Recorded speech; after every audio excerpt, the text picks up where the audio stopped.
Bismillahirrahmanirrahim. Perkenalkan, nama saya Samsidar, program studi Pendidikan Bahasa Indonesia. Di sini saya akan memaparkan materi saya tentang perkembangan teknologi informasi di Indonesia. Pertama, saya akan menjelaskan tentang pengertian teknologi informasi. Teknologi informasi merupakan suatu teknologi yang digunakan untuk mengubah data, termasuk memproses, mendapatkan, menyusun, menyimpan, memanipulasi data dengan berbagai cara untuk membuat atau menghasilkan informasi yang berkualitas. Dengan kata lain, teknologi informasi adalah suatu teknologi untuk menghasilkan sebuah informasi yang relevan, strategis, akurat, tepat waktu, dan berbagai kepentingan seperti keperluan pribadi, bisnis, dan pemerintahan. Selanjutnya saya akan menjelaskan sedikit tentang perkembangan teknologi hingga kini. Pertama, perkembangan televisi. Salah satu televisi nasional yaitu Televisi Republik Indonesia atau TVRI diresmikan pada 24 Agustus tahun 1962. Televisi ini merupakan salah satunya stasiun televisi pemerintah. Pada perkembangan saluran televisi semakin banyak, bahkan stasiun televisi lokal ataupun nasional swasta. Bahkan saat ini pun banyak perkembangan saluran televisi digital dan pelanggaran yang lebih kuat dan banyak fiturnya bila dibandingkan dengan seluruh televisi pada biasanya. Baiklah, saya akan menjelaskan sedikit sejarah perkembangan teknologi di Indonesia. 1. Tahun 1972 sampai 1986, Pusilkom UI melakukan kegiatan operasional komputer di kampus UI, berhasil mengirimkan dua orang staf Pusilkom ke Amerika Serikat dalam rangka studi tentang ilmu komputer. Selanjutnya, pada tahun 1986 ditambah lagi pengiriman menjadi 4 orang. 2. Tahun 1984, beberapa jaringan komputer di Indonesia mulai berhubung ke internet melalui jaringan yang bernama UI-NET. Jaringan tersebut berjalan di atas protokol UUC, meskipun pada umumnya jaringan komputer berjalan di atas protokol TCP atau IP. Domain ID sudah mulai dikenal pada tahun ini. 3. Tahun 1986 sampai 1988, pada tahun berikutnya mulailah terbentuk jaringan berskala besar yang berhubungan kampus besar yang ada di Indonesia. Beberapa kampus yang terhubung antara lain mulai UI, ITB, UGM, ITS, UNHAS, UT, dan Dirjen Pendidikan Tinggi. Jaringan besar pertama ini disebut dengan UNINET. Server jaringan ini diletakkan di ITB, UI, UGM, dan ITS. Sementara itu, pada tahun ini mulai dibuka jurusan S1 dan S2 ilmu komputer di UI. Setelah itu, pada tahun 1988, ada klub radio amatir yang muncul di ITB. 4. Tahun 1988 dan 1989, pada tahun ini Universitas Indonesia dipilih menjadi gateway internet pertama di Indonesia dan sekaligus dipilih sebagai koordinator pendaftaran domain ID pada jaringan internet berbasis protokol UCC. 5. Tahun 1993, pada tahun 1993, Fakultas Ilmu Komputer atau Fasilkom UI diresmikan oleh Menteri Pendidikan dan Kebudayaan. Pada tahun ini pula Indonesia secara resmi terhubung dengan jaringan internet global menggunakan protokol TCP atau IP dan domain ID sebagai simbol negara. Situs IPTECnet adalah situs pertama yang berhubungan dengan internet. 6.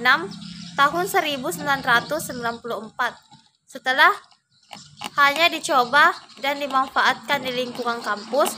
Pada tahun ini mulai muncul penyedia layanan internet umum di Indonesia yang bernama Indonet dengan situsnya www.indonet.id. 7. Tahun 1997, pada tahun ini kualitas layanan internet berjenis ID UP mengalami kenaikan kecepatan dari yang tadinya hanya 33,6 kbps menjadi 56 kbps.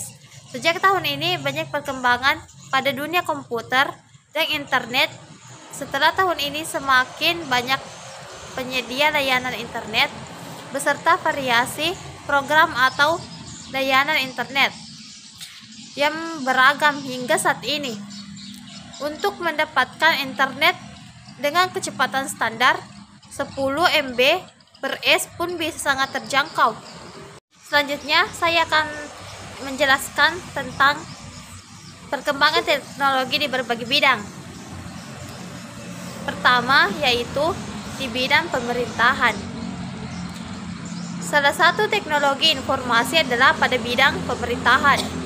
Walaupun pada awalnya penerapan teknologi informasi pada bidang pemerintahan di Indonesia ini kurang populer, akan tetapi lambat laun semakin banyak terobosan baru dan pemerintahan daerah yang mulai menggunakan teknologi informasi untuk melakukan komunikasi dengan rakyat.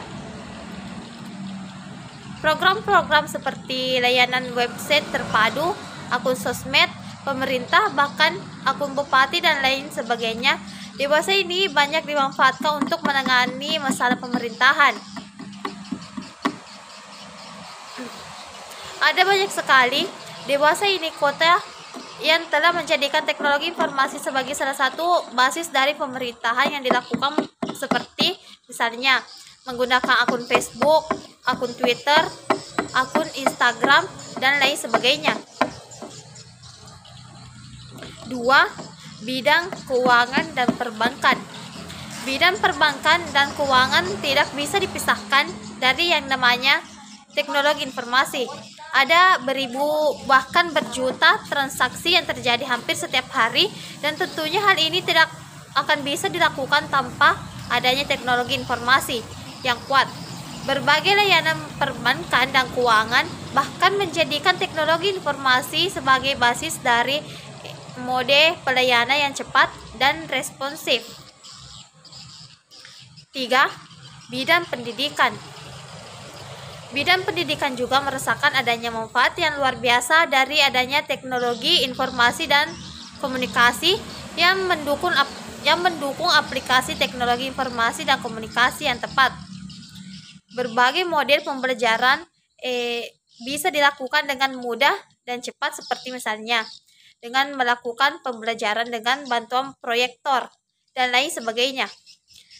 Dengan demikian, fungsi komunikasi data pada bagian ini adalah untuk membantu proses pembelajaran agar bisa berlangsung dengan baik dan mempermudah siswa-siswi didik untuk memahami tentang materi ajar yang sedang dipelajari. 4. Bidang kesehatan. Bidang kesehatan juga bisa merasakan manfaat dari perkembangan teknologi informasi, utamanya dengan cara database pasien yang bisa mendeteksi apa saja jenis penyakit dan riwayat penyakit pasien, siapa saja yang pernah menanganinya, dan bahkan penanganan yang dilakukan dan lain sebagainya. Dengan demikian, perawatan pasien bisa dilakukan dengan cepat dan juga tepat sesuai dengan riwayat penyakit yang pernah diderita olehnya. Selain itu, administrasi pihak rumah sakit juga akan terbantu sekali dengan adanya teknologi informasi yang baik, karena dengan demikian pemesanan obat, pemprosesannya dan lainnya sebagai bisa berlangsung dengan cepat dan mudah tanpa harus menunggu terlalu lama, sehingga pasien bisa berlangsung memproses obat yang sesuai dengan yang dibutuhkan. 5. Bidang bisnis. Dengan adanya teknologi informasi dan komunikasi yang baik, bidang bisnis bisa merambah ke berbagai model usaha seperti misalnya online shop, online trending, dan lain sebagainya. Para penjual dan pembeli semakin mudah untuk berkomunikasi dengan melakukan transaksi dengan adanya bantuan transaksi melalui teknologi informasi dan komunikasi di Indonesia. Perkembangan di bidang bisnis. Wujud nyata dari penerapan teknologi informasi pada bidang bisnis adalah pada semakin banyaknya toko online yang menawarkan berbagai macam produk unggulan dan saling bersaing dengan menunjukkan keunggulan, pelayanan, dan lain sebagainya.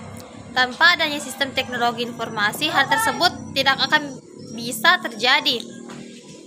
Demikianlah pemaparan dari materi saya. Bila ada kesalahan mohon dimaafkan. Billahi fisabilil haq. Fastabiqul khairat. Wassalamualaikum warahmatullahi wabarakatuh.